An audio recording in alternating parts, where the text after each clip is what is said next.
I can be a fighter if you want. I'll be there to catch you if you fall. I can make it brighter when it's dark, I told them I would do it all for you, and I know you do it for me too. I can be a fighter if you want. Hi guys, and welcome back to another episode of Survival Specialist with Blackburn Rovers. If you've been enjoying the series, drop a like, that would be most lovely. Today we have our final two league games in the Premier League. We're 5 points clear of the drop zone. I think Derby's running looked much more... I mean, they play Manchester United today. West Brom, I mean, they might not even get to that final game. If they beat West Ham and we lose here at home to Wolves, there's a chance that they could still catch us. But actually, no, there isn't a chance. They can't. They literally cannot catch us. It just occurred to me because they lost. There's nothing that they can do about it. They can't catch us. The only team that can catch us is Derby County. And in order to do that, they'd have to go and win at Manchester United. So I think safety is all but confirmed. It doesn't mean that Derby and West Brom can't both stay up. They can. Well, sort of. One of them can, I think. I mean, Derby, technically, West Brom could still stay up, but they'd have to finish above both Derby and Leeds in order for that to happen. Could still happen, seems unlikely though. Another thing, Kim, at the age of 54 years old, not particularly old for a manager, but he has still had an incredibly long career, having started in management very, very young, has decided that at the end of this season, he will be hanging up his managerial boots for good. He and Mika have decided to get married, move back to Germany, spend a load of time with Heidenheim, maybe have some kids, I don't know. Kim's quite old, maybe Mika's a bit younger than him, I don't know.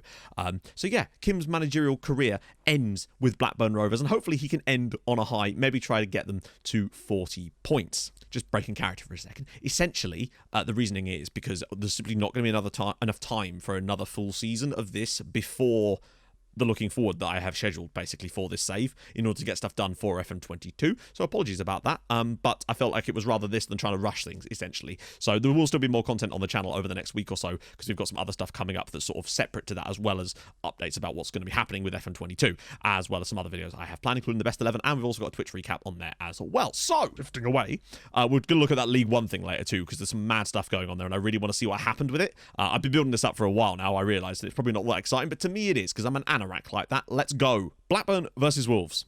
I really just have no intention of changing the lineup. I even though we've played poorly lately, I just think that actually maybe Simon Jan, maybe we'll get Chet and Kaya back in again. But then again, their form has been almost identical lately, and at least Simon Jan has good match fitness, I guess. I don't know. I think we'll just go with that for now. A 4-4-2 for Wolves as well. I love it. They just have a guy called De Silva. Oh wait, hang on. Ismael Morcio is just named De Silva. It's not even his name. He's just, I am the Silva. Fair play. That takes some big balls. He better be good now. He's not just any Silva. He's Da Silva. I just told the players that we could secure our survival with a win, and they were not pleased by that. Why would that... Okay, I understand that maybe you think it's a tough game, but why on earth would me saying that we could secure survival with a win? Why would that demotivate you? Are you trying to get relegated, Richard? Do you have a relegation release clause? Is that what it is? So here we go, at Ewood Park. Our form isn't great as of late. That one win against Fulham was very, very important, I think. And I think I would feel a lot worse going into this with 33 points than I would with 36. Wolves obviously on a great winning run at the moment of those three, but they've banged a couple of 5-0ers in there. That does make me fear them slightly. But really, it's all just about what Derby County do against Manchester United. Unless Derby go to United and win, we're going to be safe at the end of the day. Once again, from our position behind the lighting gantry. Considering the time of year, it's a dreary, dreary day here in Blackburn. But still, I don't know. Hopefully we can pick ourselves up after that couple of poor results and conceding 7 goals without reply, and hopefully put something together here for the fans to give them a good send-off for the season. It'd be nice to try to get towards that 40-point mark, but that would require us taking 4 points from these next 2 games, which, whilst possible, we don't look like doing at the moment. Like, we want that ball and we want to try stuff. What a ball! Clement's in, and that's a great effort. And Man United lead Derby. 3 minutes in, United have already scored. And it's Joe Hall. I nearly signed that guy. He was at he was at Nacional over in Portugal, and I nearly managed to sign him for Sassuolo back in the day, but he obviously chose to go to United. Can't imagine why he would do that. But yeah, so that's interesting. He's now in their first team. I suppose it has been a while. He's a very talented young English. What on earth? Did that just hit him on the shoulder? Oh God, please don't concede from that. Achtenberg now. It's a good touch from him, actually. Will he shoot? It's a great save from Henderson.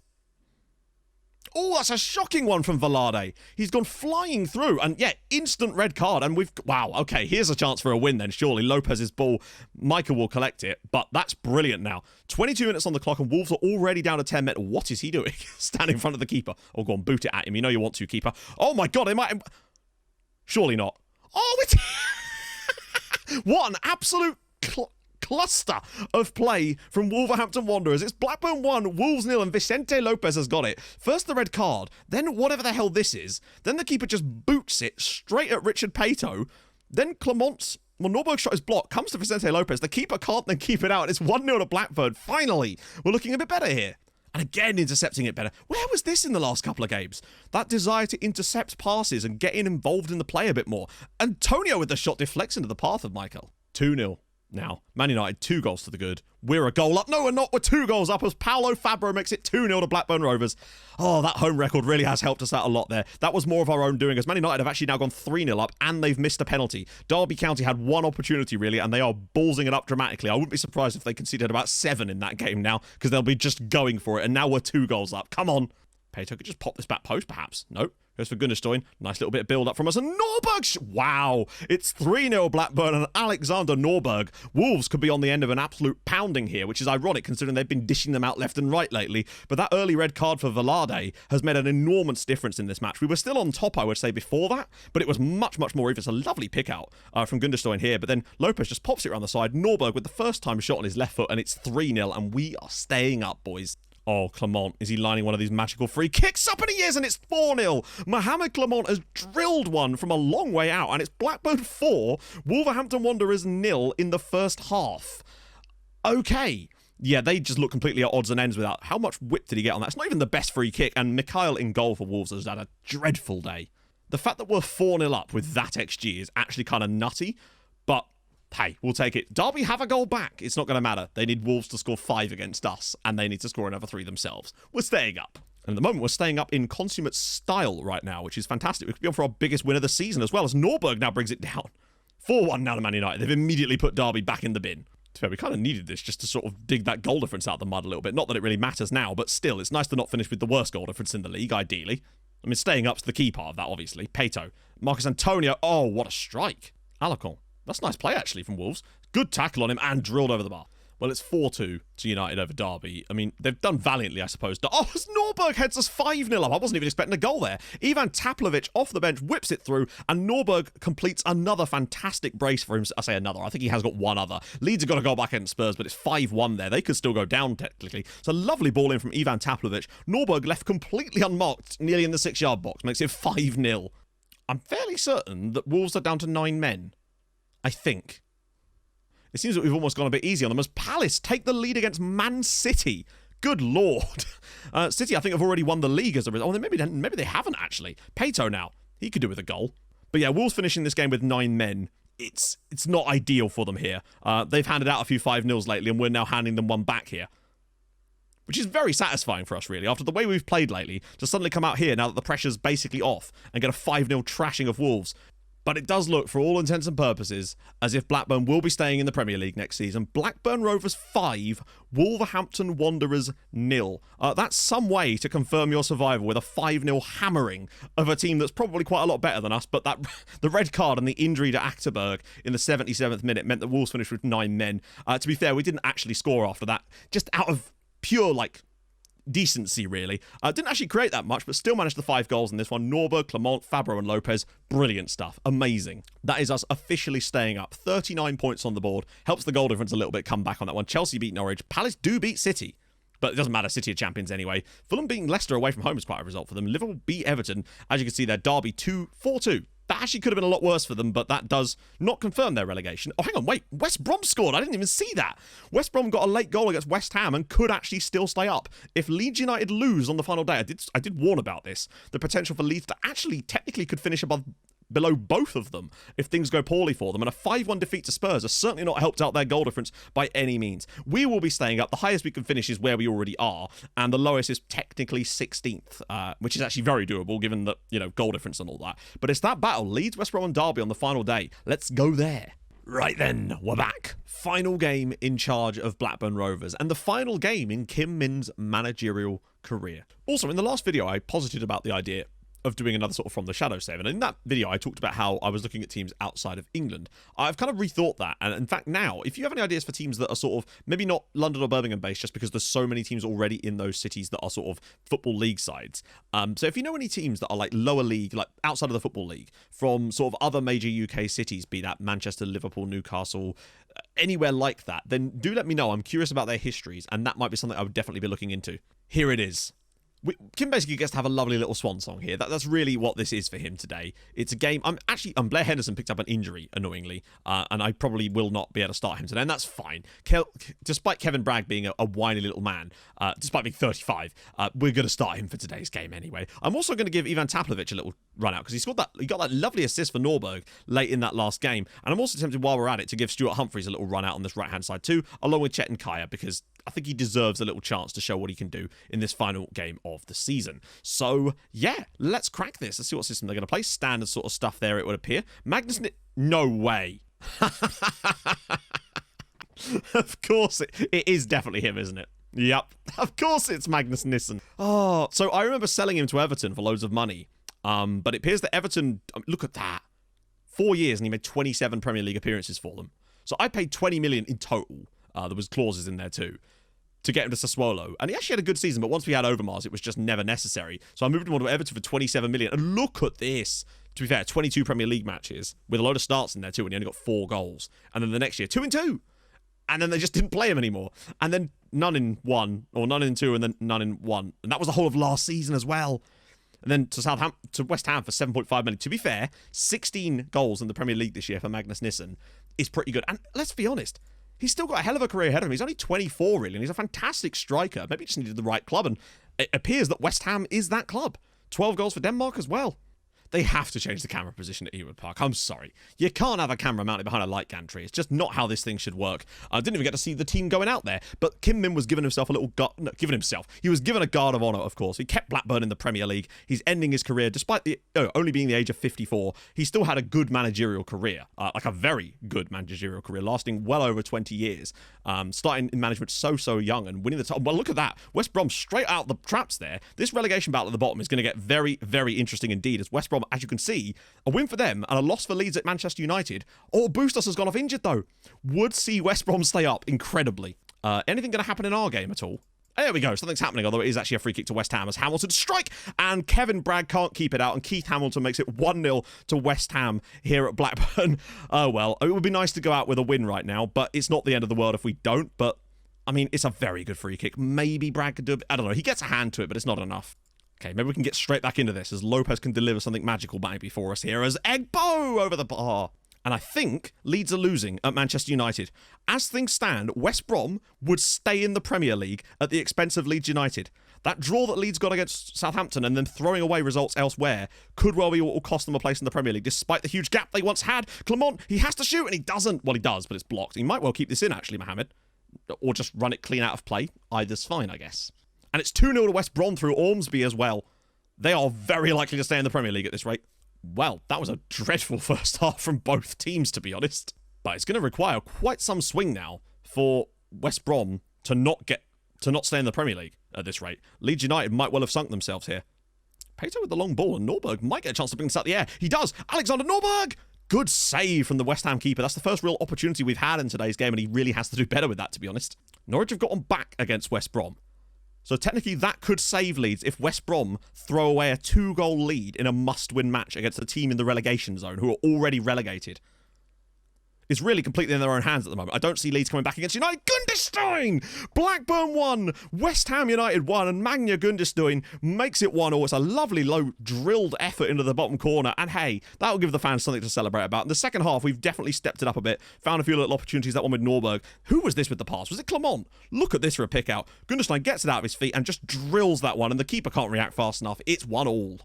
That's a good ball through, and Lopez is in, and it's a good save. It's a nice ball. Loads of space for Lopez. He's into the box. Can he find the pass, though? That's the tough one. He's all the way through, and Lopez's shot. And, I mean, He got himself in a great position, but he doesn't need to shoot there. Few minutes left here, and West Brom still lead Norwich by 2-1, which would probably, and it looks like it will, keep West Brom in the Premier League at the expense of Leeds United, who have been falling like a stone, and that tough run-in has really come home to roost. They had one potentially winnable game in there, and that was the Southampton one, and they didn't get the result. And that would have been enough to keep them up as things stand. Considering how bad West Brom's form was, even at parts during today, they've managed to pick up, well, I guess 2 absolutely vital victories in there to get to 35 points and get themselves over the line as Blackburn take a draw against West Ham. I thought we were winning for a second there for some reason. I think, we probably didn't deserve much more than we got in that one. Gunderstein will take man of the match. Good point, I guess, for us, really. If this was like a full season, this would be a solid result for us, honestly. That is the question. Yes, they did. West Brom survive in the Premier League. Liverpool beat Derby 7-1. Good Lord. Good Lord. Derby's goal difference, minus 37 in the end. They had a chance to stay up incredibly in this game. Yeah, that wasn't happening, was it, apparently? So there we go. Vicente Lopez with 12 assists is the top assisting player in the Premier League. That's kind of nutty. Oh, man. What a finish to the season. It felt like Leeds were always just sort of a mid-table team through most of this season. And then just couldn't hack it in that final run of matches in the end. But more importantly, we stay up. We hit the fabled 40-point mark, and Kim Min's job is complete. Now, sorry, I just wanted to clear that press conference out of the way. I hate that red in the top corner. It was distracting me. So, other leagues in England. Now, firstly, the Championship I want to show you. Obviously, we have Sheffield Wednesday versus Middlesbrough in a champion. Then wasn't that a real-life playoff final at one point? Relatively recently in real life. Villa and Stoke coming up there. And who goes down? QPR, Scunthorpe, and Hull City. I was going to say there's not really that many surprises in the Championship, but Portsmouth and Peterborough being 8th and 9th respectively is pretty impressive.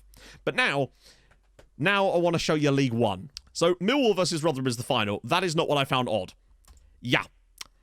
Doncaster were relegated with 55 points.